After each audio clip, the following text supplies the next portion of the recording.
Ketika usaha perempuan maju, maka negara pun akan maju.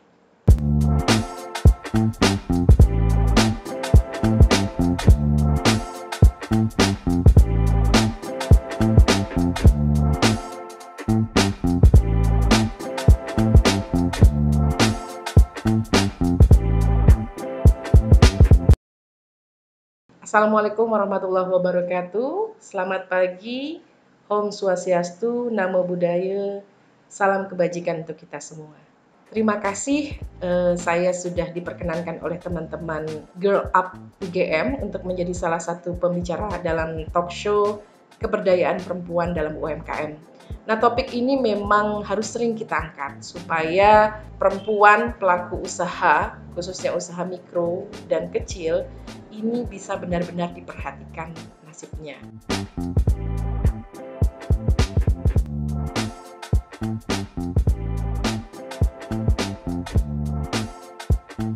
Nah, salah satu studi yang mengangkat soal motivasi dan tantangan perempuan pelaku UMKM dimuat di International Journal of Gender and Women Studies tahun 2017 mengemukakan bahwa 60% pelaku usaha UMKM itu menjadi pengusaha karena terpaksa, bukan karena dipersiapkan atau karena keinginannya sendiri. Hal ini sejalan dengan fakta di lapangan di akar rumput dampingan PPSW bahwa memang para pelaku usaha perempuan khususnya mikro dan kecil ini terpaksa menjadi pengusaha karena tuntutan ekonomi keluarga, pendapatan yang tidak mencukupi untuk memenuhi kebutuhan keluarga, menjadi kepala keluarga karena anggota keluarga yang bertanggung jawab untuk itu sakit, bercerai, ataupun hal yang lainnya, dan juga di PHK dari pekerjaan sebelumnya. Nah, di tengah kondisi ekonomi yang sulit, menjalankan usaha mikro menjadi suatu pilihan yang paling realistis. Karena pertama, tidak membutuhkan ijazah pada level pendidikan tertentu, kemudian tidak butuh pengalaman bidang tertentu, tidak membutuhkan masa tunggu yang lama, dan juga modal yang relatif ringan dan terjangkau untuk level mikro.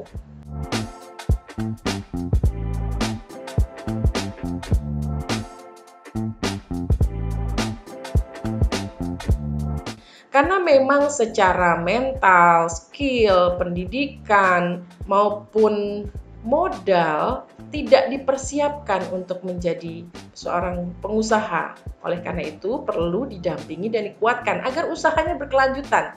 Tidak hari ini usaha, besok atau lusa gulung tikar karena tidak laku ataupun kehabisan modal. Selain itu juga pengusaha perempuan memiliki tantangan yang berlipat dibandingkan dengan pengusaha laki-laki. Tuntutan norma yang umum di masyarakat ini menuntut perempuan yang bekerja di luar rumah juga tetap harus menyeimbangkan dengan tanggung jawabnya di dalam rumah, sehingga menjadi beban tersendiri bagi perempuan. Nah, berbagai hasil riset dan juga fakta di lapangan menunjukkan bahwa semakin tinggi level usaha, itu semakin sedikit perempuan. Perempuan terkonsentrasi di usaha-usaha mikro. Naik level menjadi kecil lebih sedikit, menengah lebih sedikit, apalagi besar, sangat sedikit. Berbagai macam penyebab. Pertama, tidak ada dukungan dari keluarga maupun pasangan. Kemudian beban ganda seperti yang saya sebutkan tadi, akses permodalan, skill yang kurang, pendidikan yang kurang, tidak bisa berkompetisi, bahan baku yang sulit maupun juga kesulitan untuk mendapatkan tenaga kerja. Berbagai macam hal tersebut yang menyebabkan perempuan pengusaha perlu didampingi.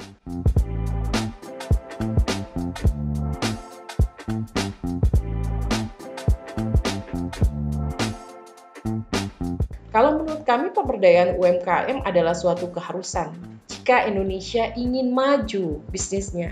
Data yang dirilis oleh Kemenkop tahun 2018, 99,99% usaha itu adalah UMKM, di mana 96,68%-nya adalah usaha mikro. UMKM menyumbang PDB lebih dari 60%. di mana 37,59%-nya adalah dari usaha mikro. Saya sudah sebutkan tadi bahwa perempuan terkonsentrasi di usaha-usaha mikro. Jadi usaha mikro memiliki unit yang banyak dan besar dalam struktur bisnis kita. Perempuan tidak hanya di level mikro, ada juga di level kecil, menengah maupun besar, hanya saja jumlahnya semakin berkurang. Nah, jika perempuan diberdayakan, bisa kita bayangkan betapa kekuatan yang besar ini untuk memajukan bisnis dan usaha. Dan pendapatan negara juga akan meningkat. Sektor bisnis di Indonesia juga akan terdorong meningkat.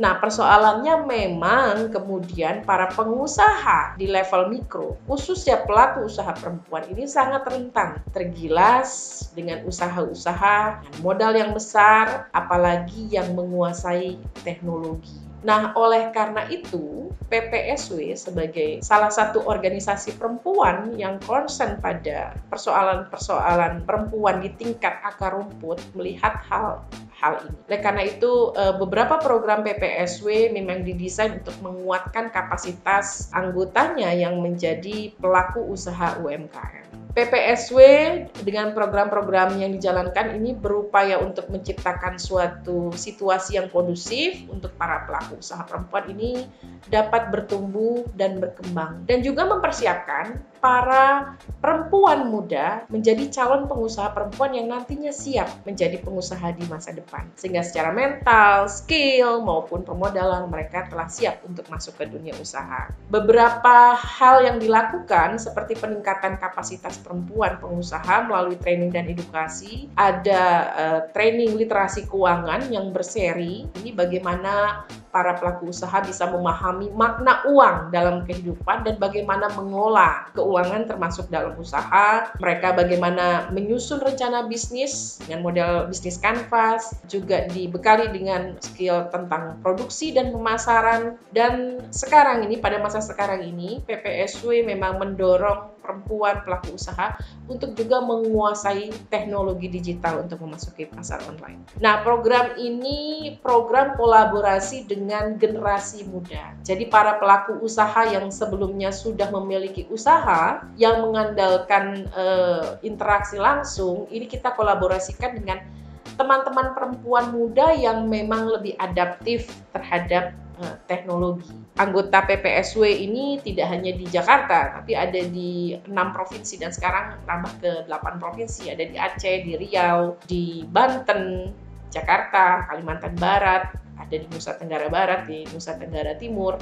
Nah, perempuan-perempuan yang berada di desa itu memang tidak semuanya, walaupun muda, tidak semuanya melek teknologi, tapi setidaknya memang lebih adaptif terhadap perkembangan teknologi. Sehingga ini kita mixkan dengan para pelaku usaha perempuan yang sudah terlebih dahulu punya usaha. Dengan begini harapannya adalah usaha dari pelaku usaha ini perempuan terbantu karena mulai lebih luas pasarnya dengan bantuan teknologi online, dan si para perempuan muda sendiri punya pengalaman dalam mengembangkan usaha untuk modal dia ke depan. Kami juga ada program perluasan kesempatan ekonomi untuk 20.000 anak muda di 8 provinsi di Indonesia, bagaimana mereka menguasai smartphone-nya dapat digunakan untuk peningkatan ekonomi mereka, baik untuk usaha maupun untuk mendapatkan pekerjaan.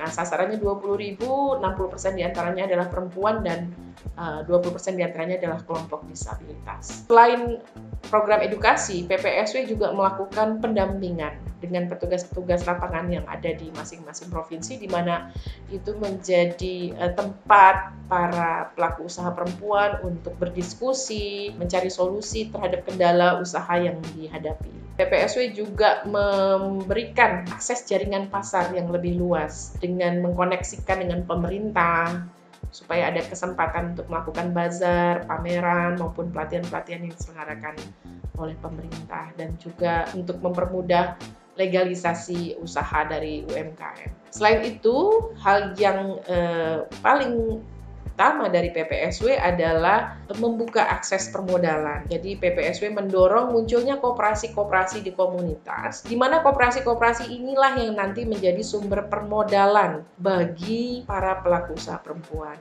Mereka diminta untuk menabung, tabungannya ini dijadikan jaminan untuk mendapatkan pinjaman. Pinjamannya bisa digunakan untuk modal. Dari pinjaman itu ada uang jasa, di mana uang jasanya ini nanti juga akan kembali lagi bagi para pelaku usaha perempuan tersebut dengan uang jasa yang ringan dan juga syarat yang tidak menyulitkan, bisa dijangkau oleh para pengusaha mikro khususnya di komunitas.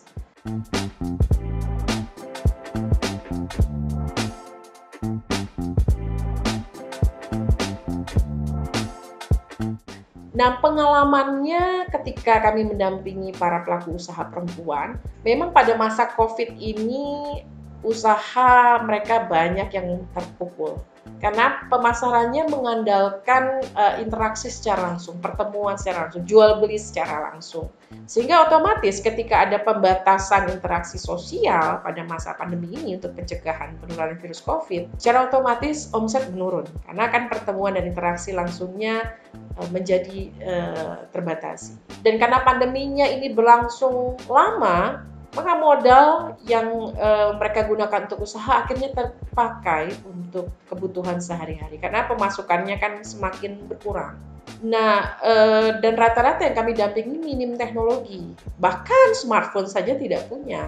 Sehingga kesulitan mereka untuk memasarkan produknya secara online. Selain itu juga beberapa produksi terhenti karena anggota keluarga ada yang terkena penyakit, ada yang terkena COVID, atau penyakit yang lainnya. Akhirnya yang terjadi adalah si pelaku usaha perempuan ini terpaksa harus mendampingi anggota keluarganya, merawat anggota keluarga yang sakit, dan produktivitas untuk produksi terhenti.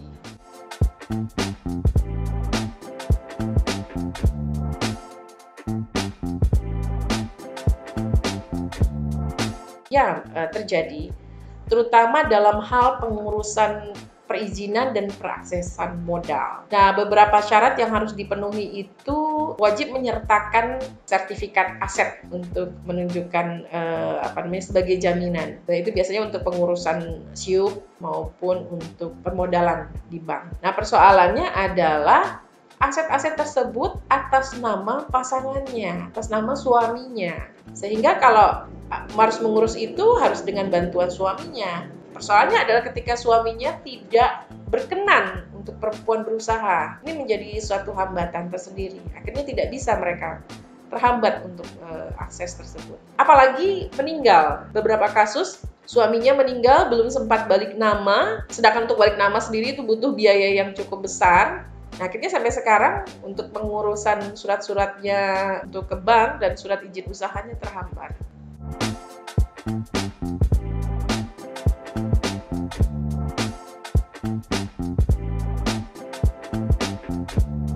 Kelompok-kelompok di komunitas seperti kelompok koperasi maupun kelompok-kelompok perempuan, kalau di PPSW ada namanya KWPS, kelompok wanita pengembang sumber daya, ini menjadi safety net bagi perempuan pelaku usaha di tingkat basis, di mana melalui koperasi, saya sudah jelaskan tadi, mereka bisa mengakses modal dan juga ada penguatan kapasitas yang diberikan. Karena apa? Karena kalau misalkan si pelaku usaha perempuannya ini skillnya bertambah, usahanya semakin lancar, perputaran dana yang ada di koperasi juga semakin lancar. Sehingga koperasi bukan hanya untuk akses modal, tapi juga memberikan peluang-peluang bagi edukasi, peningkatan skill untuk perempuan.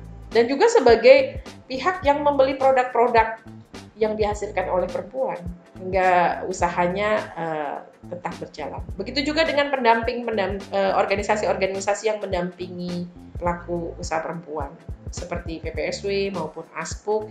Ini juga merupakan safety net bagi mereka. Para pendamping ini selain sebagai tempat untuk berkonsultasi, juga membuka akses pada jaringan pasar, membuka akses kepada pemerintah, yang ini dapat membuat usaha perempuan semakin berkembang. Nah,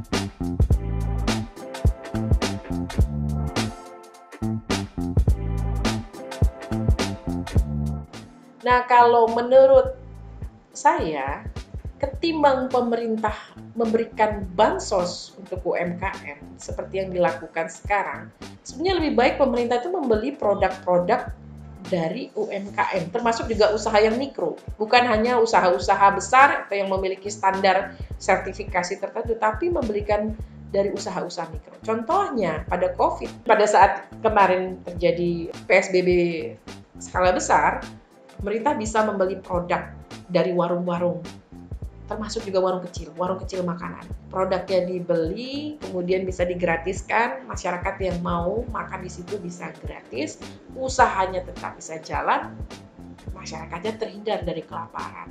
Atau produksi masker, diberikan kepada UMKM yang bergerak usaha jahit, itu diberikan pelatihan, diberi informasi tentang standar yang baik, kemudian produknya dibeli oleh pemerintah dan pemerintah kemudian membagikan masker dari produk hasil UMKM. Begitu juga dengan produk-produk lain yang dibutuhkan pada saat UMKM. Sebenarnya UMKM kita mampu. Tapi kan persoalannya adalah mereka harus berjuang sendiri untuk mendapatkan pasarnya. Ketimbang dananya itu dibagi-bagi berupa bansos, lebih baik pemerintah membeli produk-produk itu dari UMKM yang kemudian disalurkan kembali kepada masyarakat. Pemerintah yang saya maksud ini bukan hanya pemerintah pusat, tapi sampai ke level desa.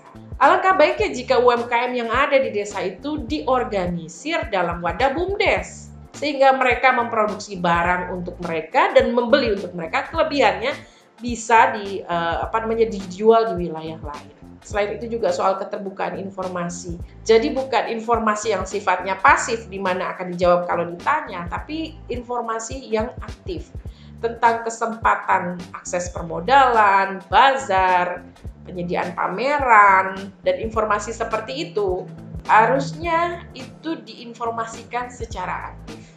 Minimal adalah pengumuman di website. Dan legalisasi usaha itu juga perlu dipermudah. Adalah kegiatan rutin misalkan pada bulan-bulan tertentu itu memang Kemenkop turun tangan untuk membantu urusan legalisasi usaha, misalkan label halal atau PIRT, dan itu diberikan gratis pada pada bulan-bulan yang misalkan sudah pasti. Sehingga pelaku usaha juga termotivasi untuk mengurus legalisasi usaha mereka. Kan selama ini persoalannya adalah karena informasinya kurang, karena juga dananya tidak ada, sehingga usaha-usaha khususnya mikro dan kecil masih terkendala untuk mengurus legalisasi usaha tersebut. Jadi kalau usul kami, ketimbang diberikan bansos, lebih baik dibeli produknya untuk disalurkan kembali.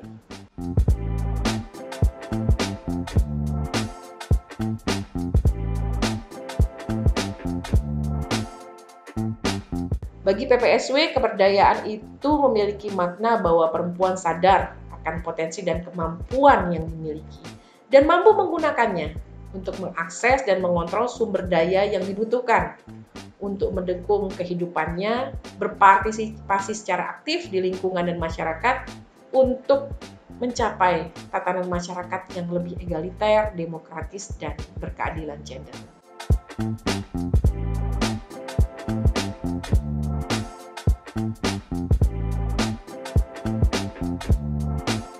Usaha yang Anda jalankan ini bukan sekedar usaha untuk memenuhi kebutuhan hidup, namun sebagai arena belajar untuk berani mengambil keputusan berdasarkan rencana yang dibuat oleh Anda sendiri. Sehingga Anda menjadi pribadi yang berdikari, memiliki posisi tawar yang menguat di keluarga maupun di masyarakat. Anda tidak sendirian, ada jutaan perempuan di Indonesia yang juga berjuang seperti Anda. Mari kita saling memperkuat satu sama lain dengan saling berbagi informasi, saling berkomunikasi, dan saling menjalin kerjasama. Ketika usaha perempuan maju, maka negara pun akan maju. Tetap semangat dan berusaha. Terima kasih.